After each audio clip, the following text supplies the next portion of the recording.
thought I'd show you a project from start to finish. What I plan on doing is taking away some of these bushes here and putting a dirt road, and I'm going to put a crew truck here with crew, and I'm going to have a trench dug.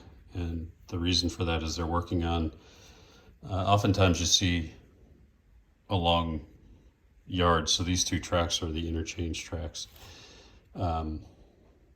And oftentimes you'll see an air hose that's set aside yard tracks to charge up the air brakes in the cars that are sitting there, so they can be moved or switched.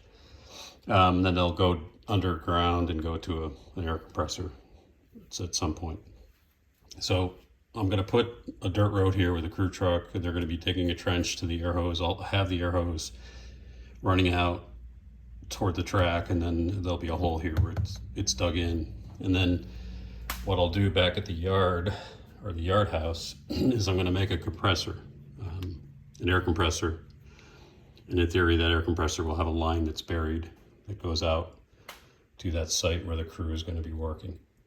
So I'm gonna walk you through how I make the different components, and then ultimately how I set it up on the layout.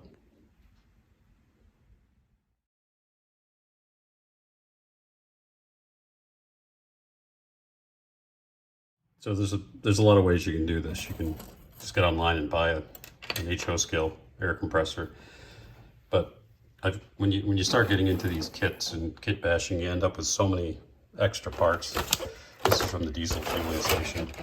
I've got the piping kit from Walthers. I've got a ton of other kits. So there's enough plastic to make pretty much anything you want. So what I thought, I looked at a couple of prototypes. This is just a piece of the plastic framing that the parts come in from a model, and it's about the right thickness.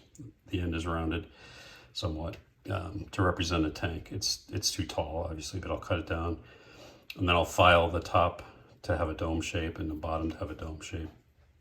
And then typically on top you'll have a motor, and then one or two compressor cylinders with a belt and pulley from the motor to the compressor. So pretty straightforward. And then some sort of legs on the bottom. So that's the tank. The hose I'm going to use along the side of the track is actually just going to be thick black nylon thread that I coat with paint so it looks smooth like a hose, and I'll show you that. As far as making the compressor, I've got two different diameters of plastic scrap here. And what I found, you can do it a couple of ways. You could take thin plastic stock like this and use a hole punch, if you can find a hole punch that's small enough, because I'm figuring the size of the fins on the compressor cylinder would probably be no more than, like, say 3 millimeters, and then the inner ring would be half that, like a 1.5 millimeters. So you can do that with small punches, but what I'm going to do is I'm just going to do a series of small slices. And this isn't going to be perfect because I'm holding the camera, but I've tried it. There you go. I've tried this off camera and it works. And I'll show you the parts. But basically, if you take a razor and you make thin slivers, that's obviously too thick, but I've done it so that you can make them thin enough wafers that they actually will look like the cylinders on a compressor. And then you put the smaller diameter tubes in between, and that would just be making thin wafers out of this thinner diameter rod. And then you glue them together like in a sandwich, and that becomes the air compressor cylinder that you put on top. Then you can cut another piece that represents the motor, and then another diameter that would be the pulley on the end of the cylinder, and then a similar piece on the end of the motor. You put it all together and you have a compressor, and you paint it, put it on the layout. So I'll start getting the pieces together, and then I'll show you how I shape them and put them all together.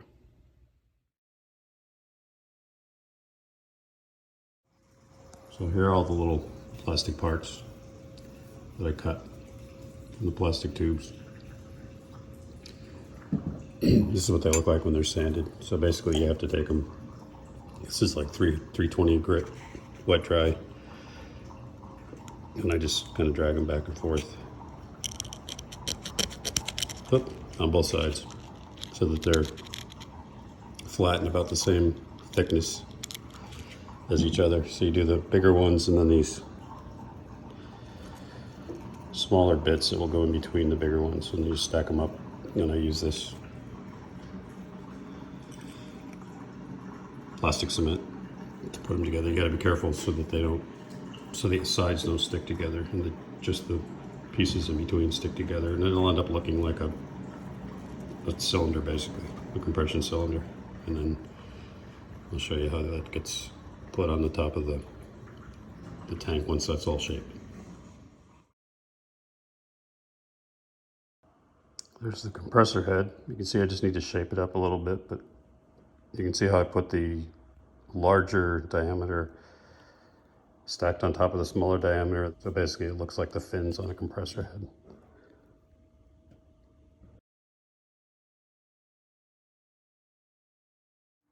Okay, there's the rough finished air compressor.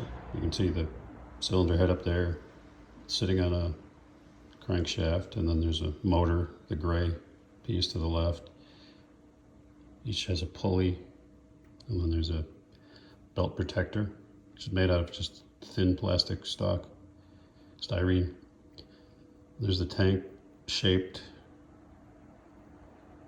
You see, that's what it's going to look like, roughly. Those legs are just stuck on there. I have to shape those, obviously. I put 3 legs. So there you have it. Hand crafted, kit bashed air compressor. I'll put that in the rail yard. I'm not really a big fan of 3D printed things because you get that weird honeycomb texture. So at least when you make it yourself, you can sand it and give it pretty fine detail and then paint it up. Once it's painted and fine-tuned, I'll show it to you. Thanks.